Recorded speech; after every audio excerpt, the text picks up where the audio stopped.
All right, there is one man who did decide to show up tonight, and that's Logan. Obviously, Logan, he accepted Rachel's rose. He later on switched to Team Gabby, and I wanted to open up to you guys. Ethan, what were the repercussions of that? Unfortunately, the group date in Belgium was canceled. It did rub me the wrong way, and getting that group date canceled was tough on me because that was time that I could have used back. Logan switching, we instantly knew that, okay, now there's another guy. Our conversations with Gabby are gonna be shorter now. I didn't have a ton of time with Gabby at that point, so I really could have used those extra minutes, those extra conversations to strengthen my relationship with her before hometowns.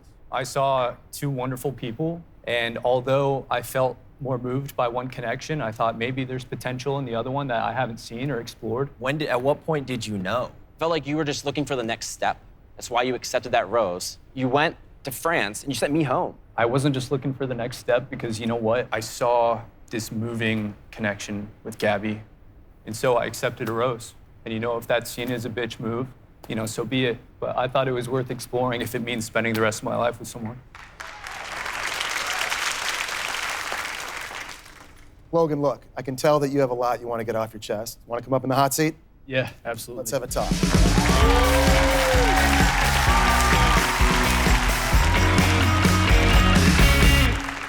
All right, listen, first off, I really respect you for being here. Tell me if I get this right.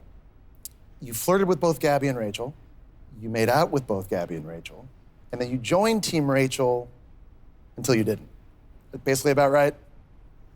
In layman's terms, that's sort of right. It's a lot to process. You know, I was constantly battling two things, Jesse. It was me not wanting to make these women's journey, which was already so difficult, more difficult, versus me telling my truth and following my heart. And those two things, unfortunately, got to a place where they conflicted. Let's go back to that decisive rose ceremony, where you knew that if you accepted a rose from Rachel, that meant you were gonna have to commit to her. Looking back, after Rachel gave me the rose, I would have liked to have pulled them both aside and say, I am very open to exploring things with Rachel, but I have to be honest, the connection that moved me was with Gabby. Well, that leads me to my question. So before those roses were handed out, were you hoping for Gabby's rose?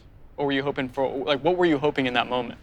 I was having a heart attack. I couldn't believe that this was happening so soon after and without me being able to talk to them beforehand. Honestly, I just don't really have like the sympathy card that I guess you're wanting right now, for me at least, because I did I'm not asking for anything from you. I think in your mind, you felt like Rachel really wasn't into you, so your next thing was, if I flip, I can stay longer. And that's what you did. I disagree completely, Jordan. There was a huge part of me that thought when I stepped away from Rachel and told Gabby how I felt, that she would send me home. So it wasn't the easy choice. It wasn't jumping over because it was convenient, because it was anything but convenient. But Logan, I hope you do know you did mislead Rachel throughout the whole process. It was unintentional, a conversation that I was desperate to have, which would keep people from being misled. I wanted the right time and place, and it didn't come. And I wish I would have just had the conversation right off the bat. Bottom line now, Logan, when you look back on all this, do you regret leaving Rachel to pursue Gabby?